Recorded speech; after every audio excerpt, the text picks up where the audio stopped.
May 29th, 2019.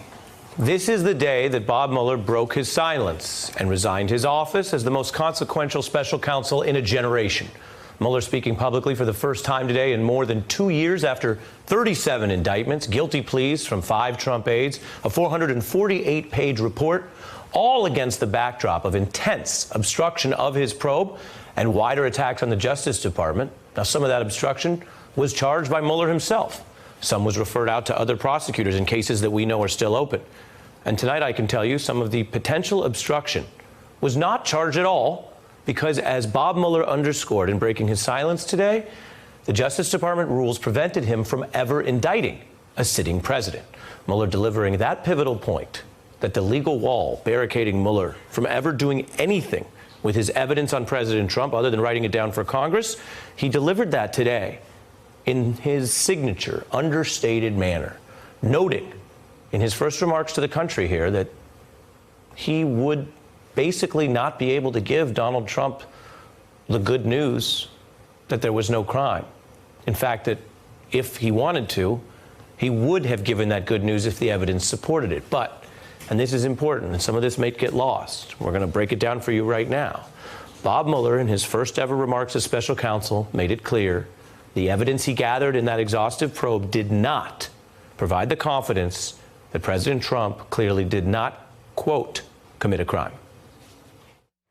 As set forth in the report after that investigation, if we had had confidence that the president clearly did not commit a crime, we would have said so. If you remember nothing else from this historic day, and it is a historic day in American history no matter what else happens, remember this: Bob Mueller breaks his silence today and uses this singular appearance, facing the country, as the saying may go, to stay. The Mueller probe's lack of an indictment of President Trump is not a finding about Donald Trump's guilt or innocence. Now, he is trusting you, he's trusting the American public to actually slow down and think and hear this out, because it's not altogether obvious. Mueller is explaining in these first ever remarks that no evidence would ever have allowed the DOJ, not Mueller, not Barr, no one at DOJ, to indict a sitting president. Now, that's obviously a rebuttal to Team Trump and to the impression left by Attorney General Barr. Now, Mueller didn't present this, to be clear and fair, as any kind of disagreement in public with Barr today. Mueller was careful and he was courteous throughout. But we can also state the fact that the Mueller report, which Mueller urges everyone to read today, it does disagree with Barr's famous depiction in fundamental ways. It notes that neither Mueller nor Barr could ever charge the president while he is in office. We did not, however, make a determination as to whether the president did commit a crime. The introduction to the Volume 2 of our report explains that decision. It explains that under long-standing department policy, a president cannot be charged with a federal crime while he is in office. That is unconstitutional. Charging the president with a crime was therefore not an option we could consider. That is the office's final position, and we will not comment on any other conclusions or hypotheticals about the president. And if you remember nothing else, remember this. What I'm about to tell you is a direct consequence of the first thing I mentioned. If the DOJ cannot indict the president, what happens with the evidence of any potential presidential crime? It's not a trick question. Presidents Johnson and Nixon and Clinton, they all know, and anyone who has studied those eras or lived through them, they all faced Congresses which considered impeachment. Now, Mueller did not say the I word. I don't think anyone was bracing for that today. That's not how Bob Mueller rolls. But remember the other thing he did today, reiterating this key passage from the Mueller report, which states only Congress accuses a sitting president of criminal conduct. The opinion says that the Constitution requires a process other than the criminal justice system to formally accuse a sitting president of wrongdoing. Mueller's entire address today was positioned within the rules he had to follow. I can tell you I am thrilled that in a few moments we'll be joined by the man who wrote those very rules, former Obama DOJ official Neil Katyal. But I want to begin with this panel: Maya Wiley, former counsel to the mayor of New York City and a former prosecutor in the Southern District of New York; John Flannery, a former counsel to 3 congressional investigations; and Eugene Robinson, Pulitzer Prize-winning columnist for The Washington Post. It is a historic night. I really appreciate each of you starting off our special coverage. Thank you. Thank you to be here. John, as a prosecutor versed in the interplay between the DOJ and the Congress, what was Mueller saying, in your view, about what should be done with his report and evidence? I think he said you should treat my report as my testimony and go forward. Seneca said that the fates lead you to your destiny or drag you to it. I think when he wasn't answering Barr's misstatement of his investigation, he was saying to Congress, I referred this to you. And think about it. I mean, is the House Judiciary Committee going to interview 500 witnesses, issue all those subpoenas? And they know the clock is running. And one of the most obvious articles of impeachment is the refusal by the president to comply with requests for discovery, for documents and witnesses. So they already have 1 point of 5 to 10. And this is without considering other misconduct by the White House. So I think what he's saying is it's time to do something. It's time to go to work. It's time to have, if you will, a probable cause hearing and decide what the articles of impeachment are, and then try it with the 5 to 12 witnesses in the Senate with Roberts as the chief judge. Maya, he also spoke about the grave threat posed, in his view, by obstruction of justice. Take a look. It was critical for us to obtain full and accurate information from every person we questioned. When a subject of an investigation obstructs that investigation or lies to investigators, it strikes at the core of the government's effort to find the truth and hold wrongdoers accountable. What was he doing there, in your view, and having covered so much of this story with us? What did you think watching Bob Mueller step out there today? I thought Bob Mueller was doing exactly what Bob Mueller does best. He is a subtle communicator around the fact that there is no exoneration on obstruction of justice in this context with Volume 2 of the report. You know, even in terms of Volume 1, when it comes to that Trump Tower meeting on June 9th, he says in his report that one of the reasons they can't charge a campaign finance conspiracy is because of obstruction. So you also have to read the 2 volumes together. And I think what he's saying is exactly as John said. It's like, the evidence is there. I gave it to you. Do something with it. Do something and read it. Read it. Gene Robinson, listen to Bob Mueller today imploring the public, and again, this was really something, imploring the public to perhaps do more than many of our leaders ask, then certainly people often feel like the level of discourse. And here was a man who obviously feels that he's worked hard, he's served his country, he does not want to be drawn into political sniping, he does not see his role as political, but he is asking us to do something. Take a look at his request. Beyond these few remarks, it is important that the office's written work speak for itself. Any testimony from this office would not go beyond our report. We chose those words carefully, and the work speaks for itself. And the report is my testimony. I would not provide information beyond that which is already public in any appearance before Congress. Gene. Well, a couple of things. First, let me start with the where he started, basically, which was with the Russian interference. It was clear from the entire performance by Mueller today that he considers this an emergency. He considers this a very serious effort by Russia to interfere with our election, that it happened, that it's going to happen again. He wants people to pay attention to that. Second, the message to Congress was clear. Now, I wish he were a bit less subtle communicator. There's that famous double negative, right? The evidence did not show that the president did not commit a crime. Any editor Gene, I'm not confronted with that sentence. I know you have a Pulitzer, but Gene, I'm not sure I don't know what you mean. Exactly, exactly. I'm not sure you don't know either. And any editor would slash out those two negatives and say, the evidence shows the president committed a crime, because that's what it shows, the crime of obstruction of justice. He lists all that evidence, much evidence in the report.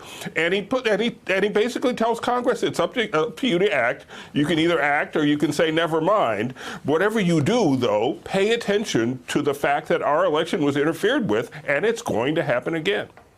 I want the whole panel to hang with me as I bring on, as promised, Neil Katyal, because when we talk about Congress, you have at least 40 members of the House Democratic Caucus and now one Republican who are on the record for at least impeachment proceedings. Then you have Democratic leadership, Pelosi, Nadler, not on the record for it, even after today. Instead, they're saying, well, what they really need next is Mueller to testify. And he made it clear that's not where he's headed. Now, I hope and expect this to be the only time that I will speak to you in this manner. I am making that decision myself. No one has told me whether I can or should testify or speak further about this matter. There has been discussion about an appearance before Congress. Any testimony from this office would not go beyond our report.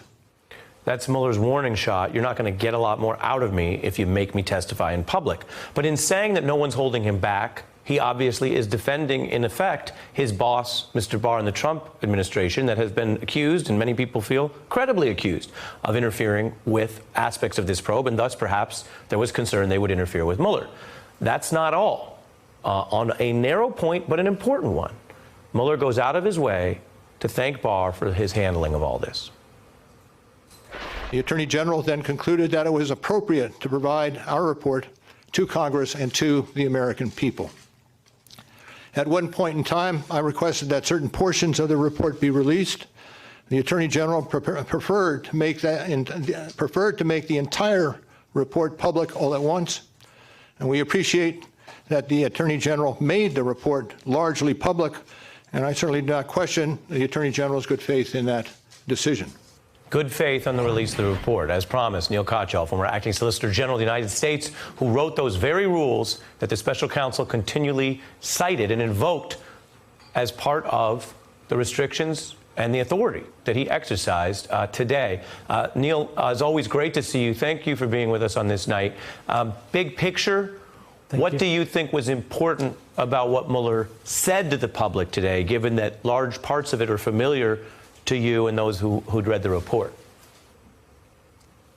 I think it's a pretty devastating day for President Trump. I think President Trump had hoped that Attorney General Barr's obfuscation of what Mueller actually concluded would carry the day, and people would kind of go home and forget. But there's been a drumbeat over the last weeks and leading up to Justin Amash, the Republican member of Congress, is saying, hey, these are crimes and they're impeachable offenses. And so all of that together, I think, has led Mueller to come out today and say, you know, people are spinning this in all sorts of ways, and this is not what I said. And so I disagree a little bit, Ari, with what you just said before about how Mueller gave Barr a kind of clean bill of health and said it was okay, his conduct in general. Mueller used very specific words. He said he didn't mind release. Just on the report. Yeah. Just on the report's release. And, you know, he didn't say anything about how Barr got the obstruction of justice stuff right or anything else. But he didn't. You know, but let me press you on that, Neil. Today, let me press you on that, because this is something people at home and I think around the country are wondering. I was talking to various sources, people close to this today about it. There is a view that in the way Mr. Barr released the information about the report and purported to issue a ruling, a judgment on whether or not to charge the president, that is in direct contradiction with what Mueller just said today, that the DOJ can't indict the president. And yet Mueller also, I think, went way out of his way, I'm curious your view, went way out of his way to present some sort of comity, some united front with Barr. He never said, well, I respect him, but we disagree about some of this.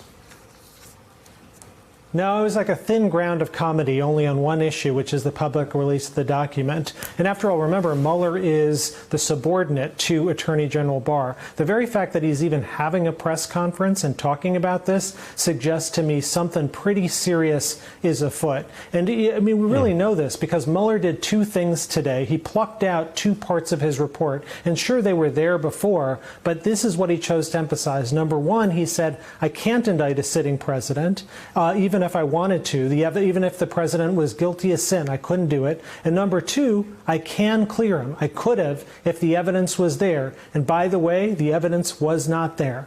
So those two things together, to me, suggest really a kind of repudiation of what Barr is doing. Certainly, Mueller is saying, look, I can't indict the president, but I can, you can write a report and you all can read it for yourselves and see what it says. I also can't indict Barr. He's my boss, but you can read my report and then compare it to what Barr said and draw your own conclusions. And all of this is a setup to Congress because Mueller is writing this report against the backdrop of the Watergate and Whitewater investigations, which were, after all, turned over to Congress for their investigation. And that is what I think Mueller is saying between the lines today. Neil, as always, lays it out quite clearly, Gene. As to the point about Congress, let me play a sitting member of Congress who, when pressed on this program, says most of his colleagues haven't read the report. Take a look. If I ask you a question about that, would you try to answer me honestly? I'll always be. I swear to God. Well, sir, do you think the majority of members of Congress have read the Mueller report? No, I don't. Gene, you take Mueller's aspirations or hopes, you take Neil's breakdown of the purpose of all this, and then you take a Congress that allegedly, according to some, has not widely read the report. And can it handle the nuance that Mueller was resting his argument on today? Well, we'll see if they can handle the nuance if they would read the report. I mean, what do we pay them for, right? We do pay them to do their jobs, and it's their job to read this report, and they should read it. And then I think members of Congress should ask themselves a question, and this isn't necessarily a legalistic question, but if you're not going to indict. If you're not going to start an impeachment inquiry into Donald Trump, describe the president for whom you would start an impeachment inquiry, right? I mean, a president who abused power, a president who used the instruments of the state to go after his political enemies, a president who lied to the American people all the time. I mean, just describe this hypothetical president who does something that Donald Trump doesn't do all the time. I'll let that breathe for a second on a big night, a moment of reflection. Because you put it down, Gene. You say this report, which Mueller was really just going through the biggest takeaways from this in about 9 minutes. Neil, a more dramatic person, and we've seen some more talkative, loquacious types in law enforcement before, could have done a lot more with it. He erred completely on the side of care and reticence. But to Gene's point, is he saying to Congress, what more do you want me to do? And what greater conduct, abuse of power in that the laws be faithfully executed would you want if you ever were going to get to this point against the sitting president? Exactly, Ari. And I think there's one key tell, which is Mueller's emphasis on, I can't indict a sitting president because it would be unconstitutional. Every scholar who's taken that view in the Justice Department, when they did, in those two opinions, said the remedy to make sure that a president is above the law is one thing, impeachment. And so when you invoke the I can't indict a sitting president, you are invoking a suite of authorities that says the remedy is a simple one. It is impeachment. I don't mean to say it's a simple process, but that's the remedy that our founders had in mind. And I take Gene's point exactly. I mean, what are you there for? If not to stand up for the rule of law, for a president who doesn't, break the law and, intimidate witnesses, offer pardons, and all the other stuff that's outlined in the Mueller report. There are now 1,000 federal prosecutors, former prosecutors, who've said, if I've read the report, and I would indict all of these things. agree with timetable. all that was said. I just think we have to add one more point here, which is for Robert Mueller, after writing this report, after doing the 2 years of investigation, after bringing all these indictments, after writing a report in which he explicitly says that there's this other path that, and now today makes very clear we were never going to consider this from a prosecutorial lens. We were only going to look at this as preservation of evidence and is essentially giving Congress, allowing the other process to go forward as it relates to Trump. In a footnote, he explicitly says, by the way, Congress also has, in addition to impeachment, the question of whether it wants to tighten up these laws. So for Bob Mueller to actually say, I'm done here, I don't want to testify, you know, the book by Mueller is the only testimony you get, is actually to ignore the very thing he lays out in footnote 1091, which is Congress actually has two jobs to do here. Consider impeachment and also consider whether or not it has to consider legislation to make clearer how we have appropriate oversight if a president possibly committed crimes. You heard of digging in the crates?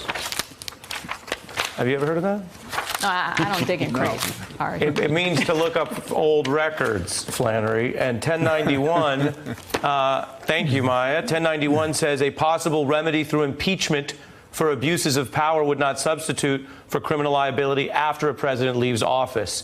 Maya Wiley digging into the footnotes to remind us that Bob Mueller, if you read the report, which he asked you to do today, uses the I word and post-presidential criminal indictment as both things that need to be considered. But as you say, Maya, the question is whether Congress will make him have more of this conversation in public than he wants. They're a co-equal branch. They can make calls that he might disagree with. Hey, I'm Ari Melber from MSNBC. You can see more of our videos right here, or better yet, subscribe to our YouTube channel below. You could have been anywhere in the world, but you're here with us, and we appreciate that.